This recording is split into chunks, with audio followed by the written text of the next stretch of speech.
Okay, tensile strength.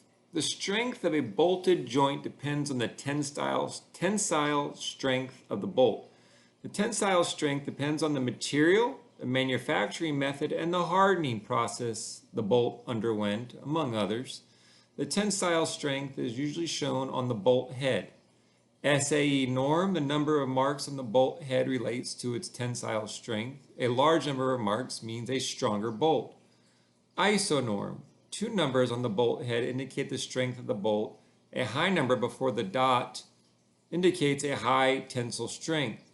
The number after the dot indicates the maximum elongation limit of the bolt. What determines the maximum tensile strength of the bolt? Well, we saw in the reading the hardening, yes. No. Material, yes. Manufacturing, yes.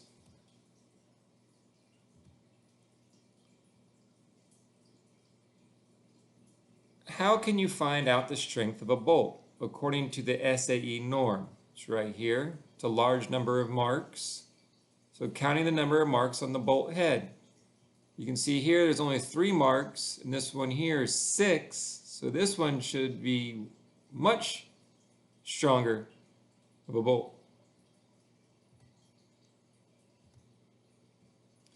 How can you find a bolt strength according to the ISO norm?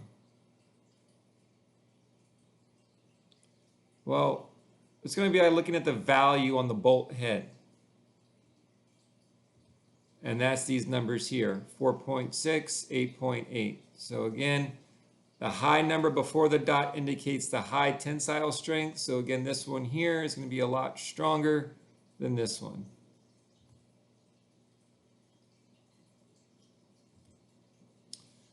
Going into washers now.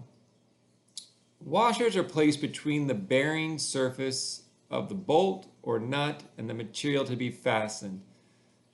This spreads the pressure evenly and reduces the risk of damaging the surface of the object.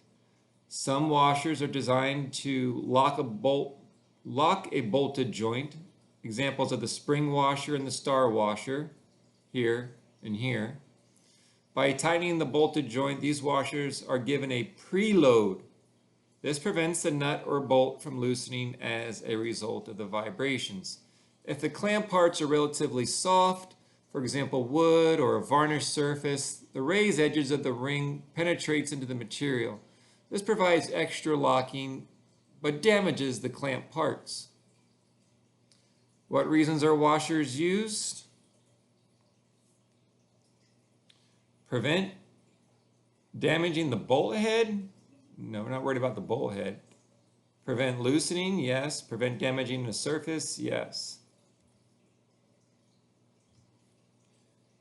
Click on these washers. Well, the star washer is this one. Fender is down here. Split washer is here.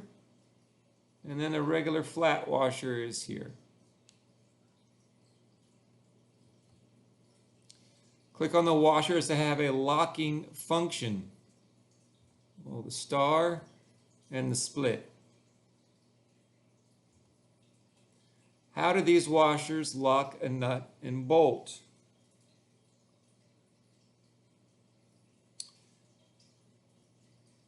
Here's the keyword we're looking for, preload.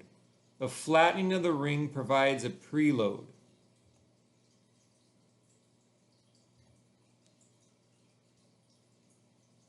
And that entry can be found here. This basically prevents the nut or bolt from loosening due to vibrations because the pressure that these have. All right, so now we're looking at a bunch of different types of nuts. Okay. Not all fittings have internal threads. To fasten these objects together, a nut is used. A tightening of a bolt nut joint, the objects are fastened together. There are several types of nuts. The standard nut needs a special washer to prevent self-loosening. Some nuts are self-locking. This means that the nut will not self-loosen as a result of vibration. Locking can be done by means of a nylon ring, local distortion of the thread, or by making a nut slightly oval. These types of nuts can only be used once. Nuts with notches in the upper face, allowing locking by means of a cotter pin. The cotter pin is fed through the notches in the nut and the hole in the bolt or rod. Spreading apart the ends of the cotter pin will lock the nut in place. When are nuts used in a bolted joint?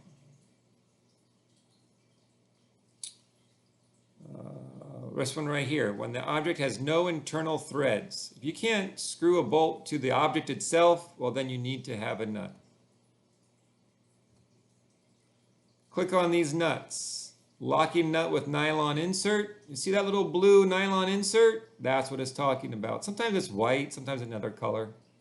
The cap nut is right here because it has a cap. Castle nut. This is the one you use a cotter pin with. Flange nut. Here it has kind of its own built-in washer. But you would still need to use something to lock it down. Standard nut. This one over here, you definitely need something to lock it in place. And oval flange nut. This one here has an oval opening, so this one would lock itself in place. So the three that help lock itself in place is the oval flange, the castle, and the locking nut with nylon.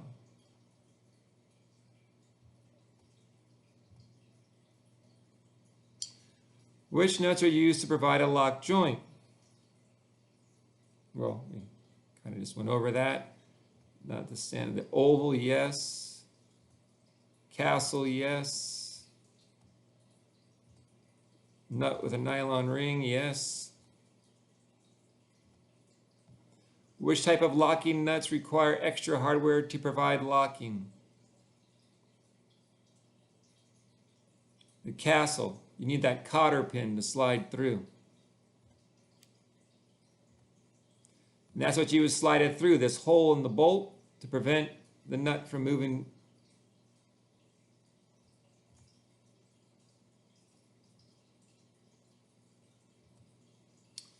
Okay, so nut strength. Like bolts, nuts have a specific strength. This is usually indicated on the top surface of the nut. Metric. In metric nuts, this is indicated with a number or a mark. The higher the value or the higher the number of marks, the stronger the nut. Imperial. In the past, the nut strength was indicated with radial marks. The more marks on the top surface, the stronger the nut. The nut strength is also known as its class. Nowadays, a dot and dash combination is used. The angle between the dot and dash denotes the nut strength.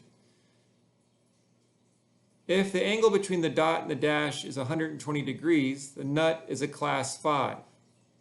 If the angle is 60 degrees, the nut is a class 8. We'll learn more about this in a few questions. So, which methods are used in the metric system to indicate the nut strength?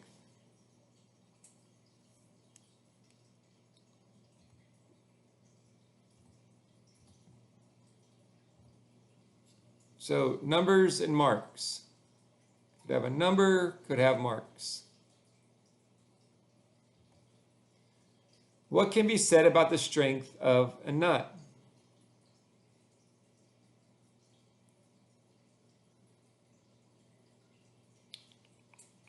This one right here. A nut with a higher number or a large number of marks is strong.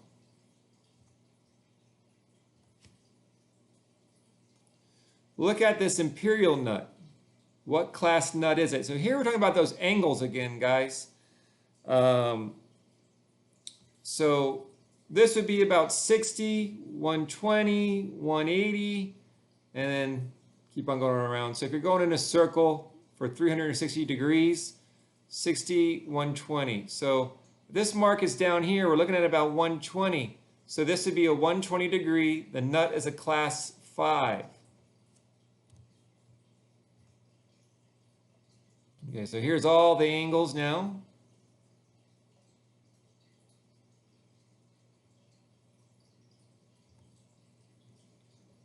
So what class is this?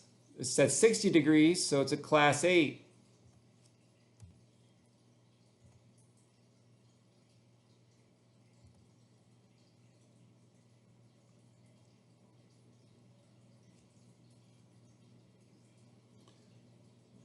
Which nut is stronger, the one at 120 or the one at 60? This one here. This one's a class 8, so it would be the stronger. And that's it. That's at the end.